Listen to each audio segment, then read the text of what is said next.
नमस्कार। KP college our की online class में आप सभी का स्वागत है। हम भक्ति काल के अंतर्गत सगुण काव्य धारा का अध्ययन कर रहे हैं। सगुण भक्ति काव्य धारा को दो भागों में बांटा गया है। एक है राम भक्ति काव्य धारा और दूसरी है कृष्ण भक्ति काव्य धारा।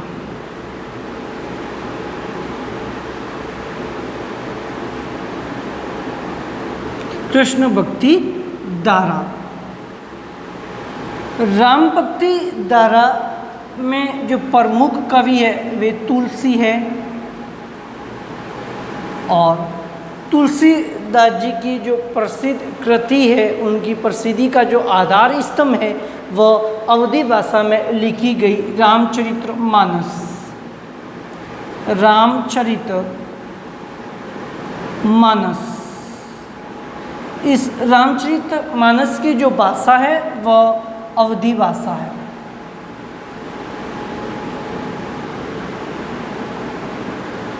कैसी है? अवधी भाषा है।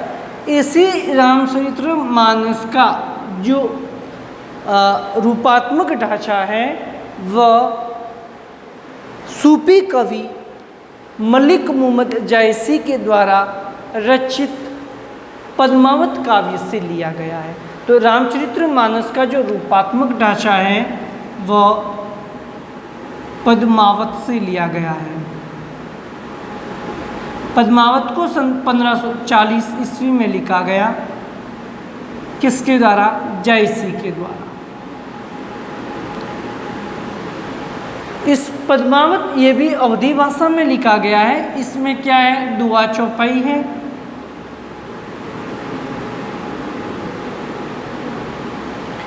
तो इसी रामचरितमानस को लिखने से पहले जो रूपात्मक ढांचा वह जयसी की रचना प्रेमाख्यानक काव्य पद्मावत से लिया गया है। भाषा कैसी है? अवधी। और ये रामचरितमानस है जो कैसा ग्रंथ है? एक प्रबंध काव्य है। ये कैसा है? प्रबंध। दूसरी बात करते हैं सगुण काव्य के अंतर्गत कृष्ण भक्ति काव्य धारा में जो प्रमुख है वे सूरदास हैं।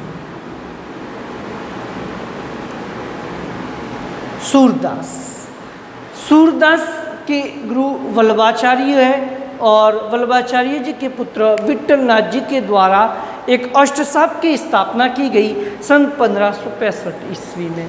इसी अष्टसाप के अंतर्गत 8 कवि थे, जिसमें 4 कवि तो वल्लभाचार्य जी के, 4 शिष्य वल्लभाचार्य के और 4 शिष्य है वह विट्ठलनाथ जी के थे। इन्हीं अष्टसाप के जो प्रधान कवि में सूरदास का स्थान प्रमुख है और सूरदास जी की प्रसिद्धि का कारण है वह सूरसागर।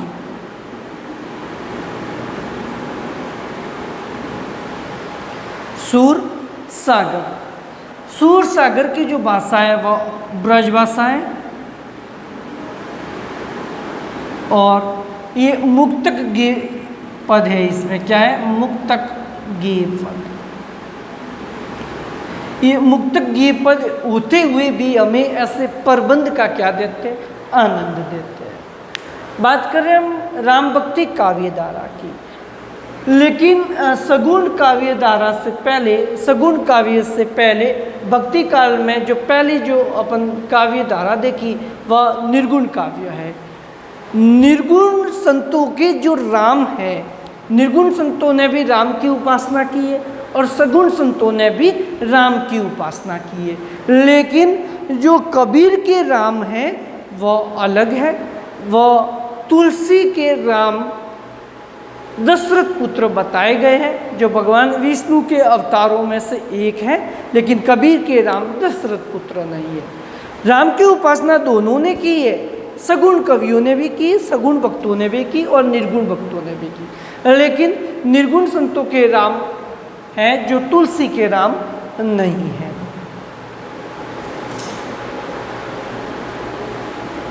दक्षिण भारत में भक्ति का जो प्रादुर्भाव आलवार संतों से भी माना जाता है।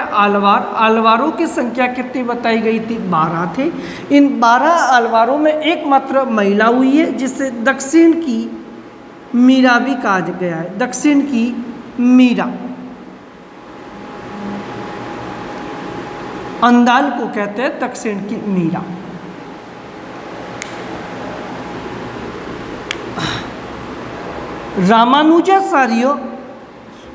रामानंद, ये रामानंद के गुरु का जो नाम है वह राघवानंद था। ये रामानुजाचार्य की परंपरा के एक संत है रामानंद के 12 शिष्य थे। कुल कितने शिष्य? 12 शिष्य है, जिसमें कुछ निर्गुण संत भी थे, निर्गुण से और सगुण दोनों धाराओं के, दोनों शाखाओं के इनके 12 शिष्य है इसमें शामिल, जिसमें राजा रंक अवन श्रवण सभी को उन्होंने एक माना। रामानंद के 12 शिष्यों का जो उल्लेख है वह नाबादास के द्वारा लिखी गई एक कृति है भक्तमाल। इन भक्तमाल को सन 1585 ईस्वी में लिखा गया था। तो भक्तमाल में इन 12 शिष्यों का उल्लेख मिलता है। इन 12 शिष्यों में एक रामानंद जी के शिष्य है जिनका नाम है अनंतानंद।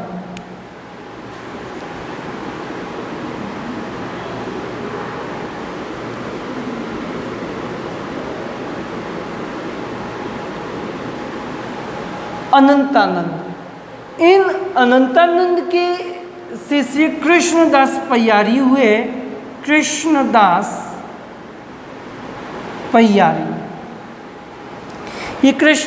पय्यारी जो रामानंद जी के शिष्य है कृष्णदास पय्यारी। इन कृष्णदास पय्यारी ने जयपुर के निकट एक स्थान है गलताजी, इसी गलताजी में उन्होंने रामानंद संप्रदाय की स्थापना की। गलताजी में कृष्णदास पय्यारी ने गलताजी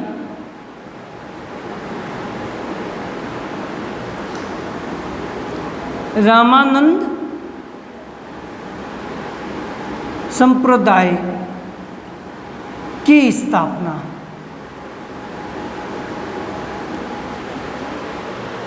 किसने की? अनंतानंद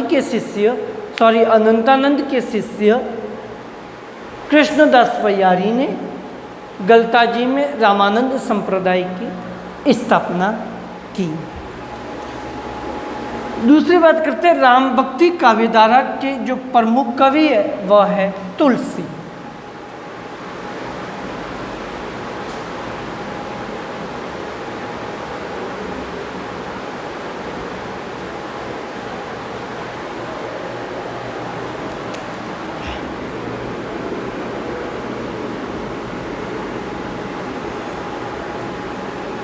तुलसीदास जी का जो जन्म है वह सन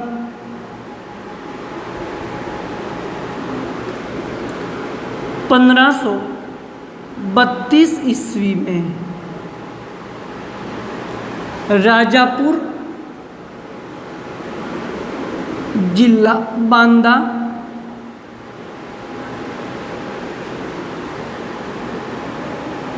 उत्तर प्रदेश में हुआ था। कहाँ हुआ? उत्तर प्रदेश में उनका जन्म हुआ। बांदा जिले के उत्तर प्रदेश प्रांत में गांव राजापुर 1532 में जन्म हुआ।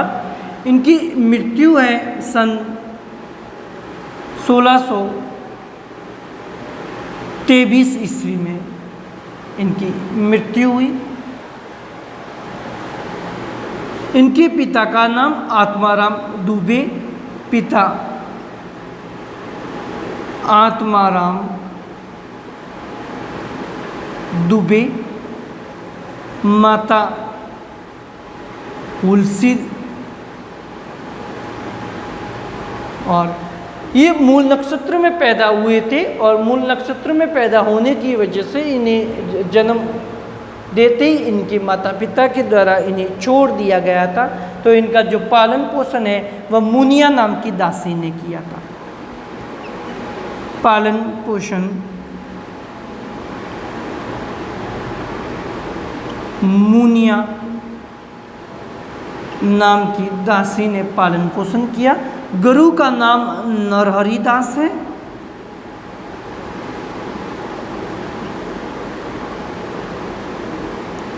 पत्नी है वह दीनबंधु पाठक की पुत्री रत्नावली है।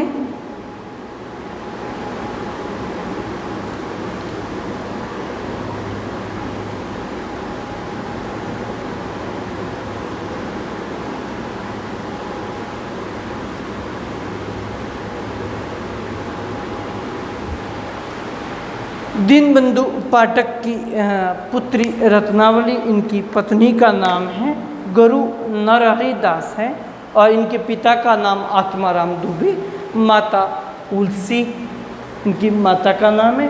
अब तुलसीदास जी की रचनाओं को एक बार देखेंगे। उससे पहले इन्हें अलग अलग विद्वानों ने इन्हें किस नाम से जाना उपनाम से।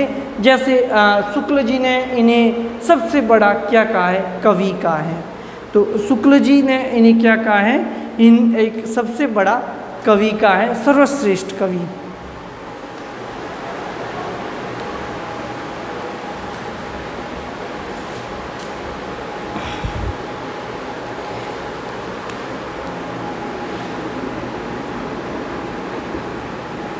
हिंदी का सर्वश्रेष्ठ कवि किसने कहा, तो आचार्य रामचंद्र शुक्ल जी ने कहा है।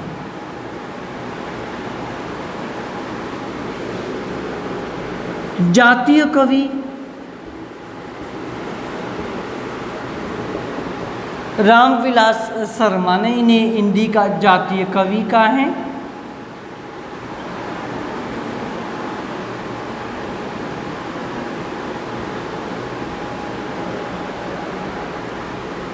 बुद्ध के बाद सबसे बड़ा लोकनायक, बुद्ध के बाद सबसे बड़ा लोकनायक भी इन्हें कहा गया। किसने, ग्रियर्सन ने कहा है।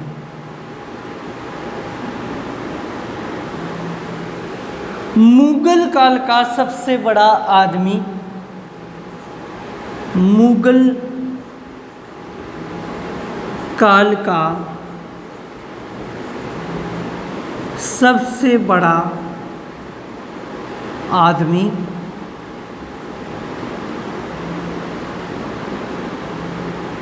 स्मिथ ने कहा है कि तुलसी है वह मुगल काल के सबसे बड़े आदमी हैं। फिर कली काल का वाल्मीकि, नाबादास ने इन्हें कली काल का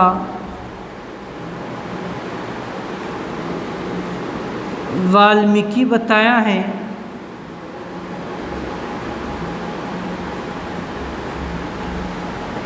अमृतलाल नागर ने इन्हें मानस का हंस भी कहा है। मानस का हंस, अमृतलाल नागर। तो हिंदी का सर्वश्रेष्ठ कवि शुक्ल जी ने कहा है। हिंदी का जातीय कवि रामविलास शर्मा ने कहा है।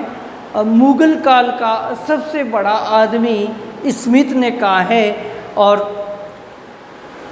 बुद्ध के बाद सबसे बड़ा लोकनायक यूरोप के एक विद्वान ग्रियर्सन के द्वारा इन्हें बुद्ध के बाद सबसे बड़ा लोकनायक भी बताया है।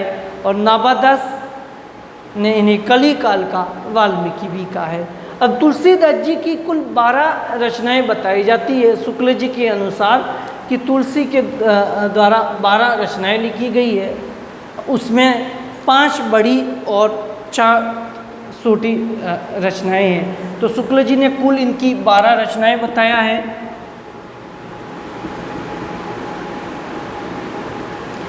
कितनी है? 12 कृतियां हैं। किसने कहा? शुक्ल जी ने कहा है। ये 12 कृतियां कौन कौन सी है? तो उसमें से प्रमुख कुछ देखेंगे। जैसे तुलसी की जो प्रसिद्धि का जो आधार स्तंभ रहा है वह रामचरितमानस है। तो पहली इनकी कृति है रामचरितमानस।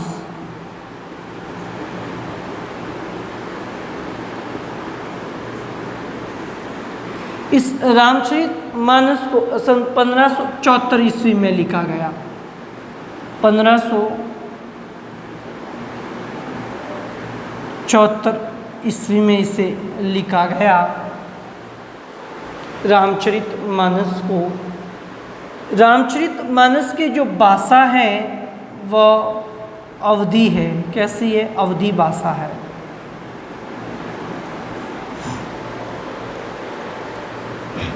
ये दुआ सोपाई शैली में लिखी गई, जिसका रामचरितमानस का जो रूपात्मक ढांचा है वह कहाँ से लिया गया है? जयसी का प्रसिद्ध प्रेमाख्यानक काव्य पद्मावत जो 1540 में लिखा गया, उससे रामचरितमानस का रूपात्मक ढांचा लिया गया है। तो ये इसमें दुआ चौपाई है, दुआ चौपाई।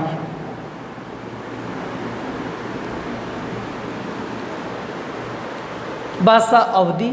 इसमें कुल 7 कांड है। कितने कांड है? 7 कांड है। रामचरितमानस में कितने कांड है? 7 कांड है। 7 कांड, जिसमें प्रथम कांड है वह बाल कांड है।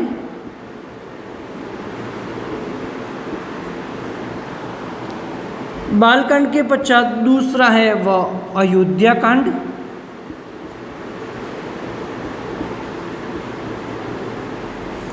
अयोध्या कांड के पश्चात तीसरा है वह अरण्य कांड।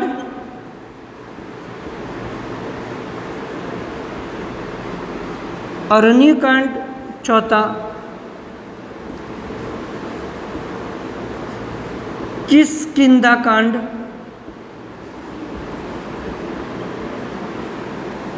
पांचवा सुंदर कांड।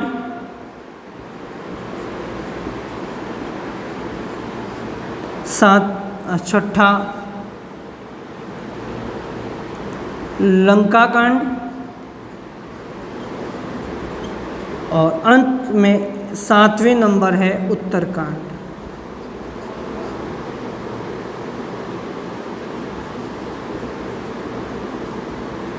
तो 7वें नंबर जो रामचरितमानस नामक कृति में अंतिम जो कांड है वह उत्तरकांड है। ये 7 कांड है। इसको कैसे याद रखना है? जैसे एक ऐसे अपन को कल्पना करना है, सोचना है कि भगवान जो राम का जन्म है तो वो जन्म हुआ था जब वह छोटे थे। तो छोटे बच्चे को क्या बालक कहते? तो पहला बालकांड है। फिर हमें ये सोचना है कि उनका जन्म कहाँ पे हुआ था? तो अयोध्या में हुआ था। तो दूसरा अयोध्या कांड। अब अयोध्या में रहते हुए उन्हें जो 14 वर्ष का वनवास मिला था, तो वन का पर्याय क्या होता है? अरण्य। तो तीसरा कौन सा कांड है? अरण्य। तो वे अरण्य कांड। तो फिर अरण्य जंगल में भटकते हुए वे कहाँ पहुँचे थे? तो किष्किंधा पहुँचे थे। तो जो चौथा कांड है वह किष्किंधा कांड है। और किष्किंधा में पहुंचकर उन्होंने क्या किया था? वहाँ पे सुंदरकांड किया था। तो 5वें नंबर सुंदरकांड। 6ठे नंबर पे है लंका कांड। और अंतिम जो 7वां है उत्तरकांड। इस तरह से हमें एक कल्पना करके कि भगवान राम के बाल लीला का, यानी कि बालक का, ये छोटे थे तो बालक थे तो बाल कांड हुआ। फिर बड़े जन्म का हुआ अयोध्या में। फिर क्या मिली उन्हें सजा? कौन सी? वन की। तो वन का पर्यायवाची क्या होगा? अरण्य। तो अरण्य कांड हो जाएगा। लंका, फिर अरण्य के बाद किष्किंधा पहुँचे थे जंगल में भटकते हुए। इस तरह से एक ही क्रम में हमें क्या रखना है? याद करना है। नेक्स्ट उसके पश्चात इनकी जो प्रमुख कृतियाँ है, जैसे कवितावली, दुआवली। कवितावली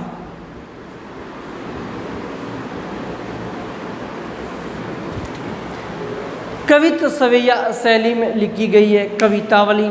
कवितावली के पश्चात इनकी जो प्रमुख कृतियाँ है वह हैं विनय पत्रिका।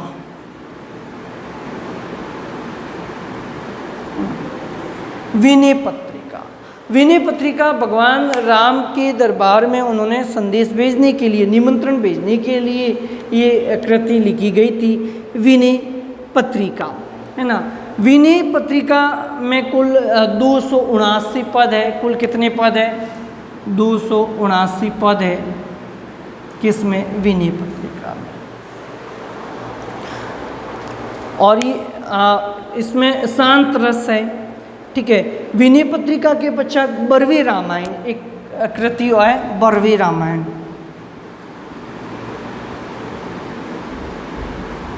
ये रहीम के कहने पर इन्होंने लिखी थी। बरवे रामायण है रहीम के कहने पर लिखी थी। और बरवे रामायण के पश्चात गीतावली, दुआवली, ठीक है, पार्वती मंगल,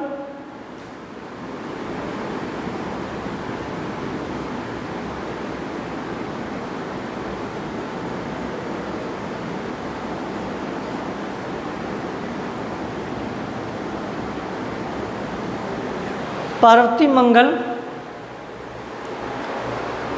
जानकी मंगल भी ऐसे एक अन्य कृति है।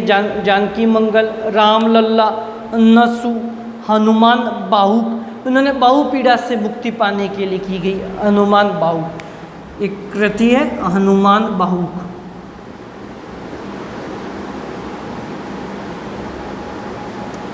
यानी बाह्य पीड़ा से मुक्ति पाने के लिए लिखी गई कृति हनुमान बाहुक।